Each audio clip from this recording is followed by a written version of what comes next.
Hello, guys. Welcome back. It's Mohammed again. So, as you see, you can notice I do have both of my Windows 10 up and running, and you should have the same thing on your side. So, let me just continue this actual process over here, right? So, I'm going to choose, of course, United States. Let me do them both at the same time, right? See, the mouse is stuck, which tells you we need the actual virtual machine edition. So, let me just continue. I don't need this. I could skip the second keyboard layout, right? And I'm going to do the same thing on this side. And after this is done, we're going to be installing the virtual machine editions, right? So that's something we're going to be actually doing to speed up the process and to get all the full functionality of the virtual machine. It's actually talking about updates right now. Updates are extremely important, but I'd rather do them after. I'd rather skip it for now, and I could do the updates after. That's what normally how you would actually do it. So let's just give it a few seconds and see how this actually works. Because updates are important, right? The latest hot fixes, patches to enhance, to lock down your actual system itself. So for now, I'm just doing the Windows 10. I mean, yes, we will be looking at Windows 11. So that's something we're going to be looking at. We're going to be looking at the Server 2022, correct? And I told you we have to have a pro version because these machines will actually what?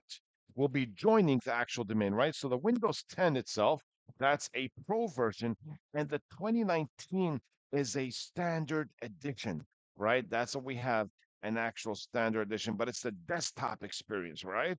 We don't need the actual data center, I would say. It's almost actually there. When it says that, it's actually almost there, right? So imagine if I was actually about to get the updates. Look what it says. Please don't turn off your actual device itself. So, as I told you, the server is actually quicker than a client operating system, even though it's a client, right? So, that's one thing as you notice. One thing I want to show you over here when I click on player and I do manage and I click on virtual machine settings. See this? The network adapter is something I want to explain is actually done as NAT, which means this machine will not be able to talk to the physical computer. If I make it bridged, it's going to be on the same network as the physical computer. So let's remember that. I'd rather do it NAT where they could all the virtual machines can talk to each other, but it doesn't mean they could talk to the host machine itself. It's good for security. So look at this. Make sure we choose setup for organization, which means I'm going to try and join this to the domain. All right. Let me try and work on both of these at the same time. Next. See, domain join instead. Username is going to be admin. I'll just use admin. I'm going to put a typical password. I'm just putting the character as the number one. And we just have to use security questions over here. I could put any random stuff. The reason why it's just a virtual machine. Anything goes wrong, I just delete it and recreate the machine again. I'm going to do the same thing over here. Domain join instead. Right. Username is admin.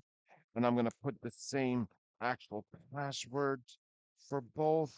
And let me just do the security questions. Right, and there we go. And here's security question number 3. All right, and let's give it a moment. All right, here. I don't need this, so I could say not now. Right, it's gonna ask for, all these. I could say accept. That's fine. It's just a virtual environment, so not now. And right, and I could actually skip all of this, and I could do the same thing over here. Accept and skip. We don't need artificial intelligence, which is Cortana. Now it's actually called Copilot, right? They just changed the name for that, so I could actually disable this and I can enable it back on later on, right? I'm actually done. So my next job is to install virtual machine editions. That's what I want to actually do, right? So I'm going to go to player, right? And of course, manage and choose install VMware tools. And I'm going to do the same thing on my second machine. That's actually the first one. Manage and install VMware tools. See how that warning came out? So, of course, once this is actually done, I will have a faster system, just like the way I actually had it for the servers. This will not actually take long, right? Anytime you want to add more hardware to the virtual machine, you actually have to turn it off. It's kind of funny. It's like a real computer. I want to add another hard drive. We'll be seeing that.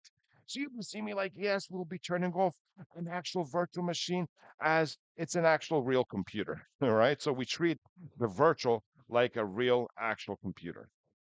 That's what we do. This is almost actually done, even though it says it's going to take several minutes, right? Now, look, if I try to look at a full screen again, I cannot see all the features. The reason why, because I don't have virtual machine additions installed on the system itself. Once it's done, it loads all the drivers, and I'll be able to have a full screen and use all the actual features.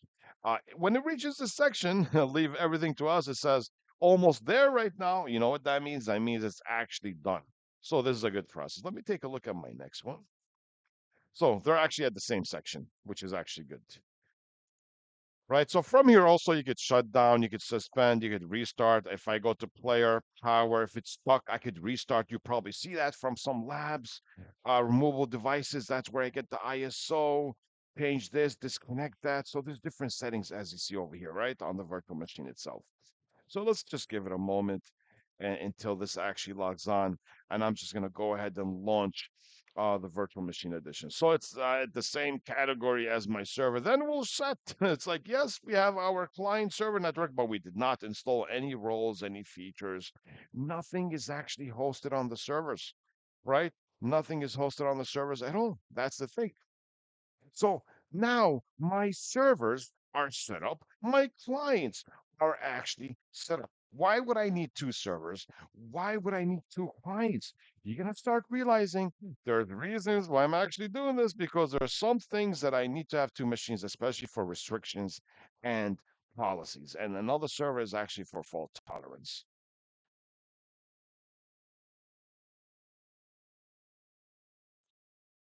And launch Virtual Machine Edition.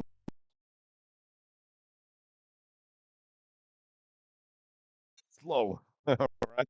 So let me just launch this and see how this actually works. Default settings and see how that works. Same thing on this machine.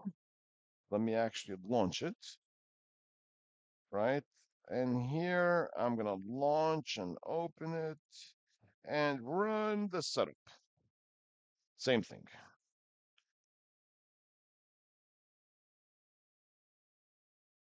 Right? And same thing over here.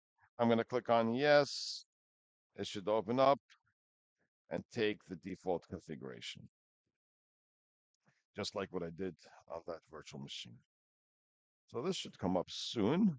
See, the mouse is actually stuck because the virtual machine additions is actually not done yet. It has to restart for it to actually take effect. So next, and install. You'll see the difference. In my case, when I have both servers on both clients, it's not going to be slow because I have the virtual machine additions. That's why. So these are almost done. I'm going to give it a few seconds, and then it's going to actually what? Restart the system itself. So effect.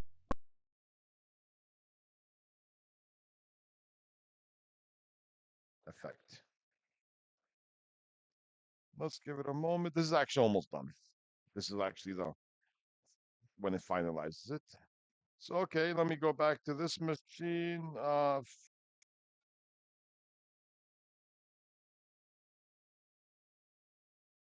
Need this and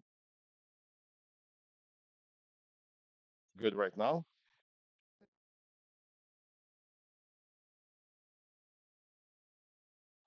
Once it resets, everything should be fine. The speed of it should be perfect. That's one thing to keep in mind. The speed should be perfect, much faster than before. And I could go from one virtual machine to another, right? Because I have virtual machine additions. That's why. So let's give it a moment and you'll see the difference. Now, if I try to look at a full screen, I should be able to look at a full screen because I do have virtual machine additions set up over here, right? So that's one thing to keep in mind. Without the additions, everything will be extremely slow. This is just the first time that it actually gets a reset. There you go. So this looks good. Let me take a look at this machine over here and just try and log on. Watch this. Look how fast it's going to be now. Look at the response. And look, when I log in, I'm going to be in the desktop right away. I don't have to press Control Alt to release the actual mouse because I do have virtual machine editions installed on the actual system, right? So once that's installed on the system, I'm actually good to go, right? Now, I know if you actually give it 4 gigs, it's probably going to be a little bit slower, but for now, I do have the additions. I could show you that right over here also, player manage. If you see where it says reinstall VMware tools, that means you have it installed. And let me log on to this one over here. And there you go. See that? It's actually installed. So if I'm over here and I look at a full screen, I could see a full screen. There you go. All right. Just like the actual what server. So if I look at it like this and I come back over here, see, I could go from one machine to another without pressing what, guys? Control Alt. There you go. All right. And look, it's actually fast. So they look good. That's for this actual section. So we'll be meeting up in our next section. So right now we have both servers, we have both clients, and now we can start little by little building our interesting lab, guys. So we'll see you guys soon. All right, guys, then later.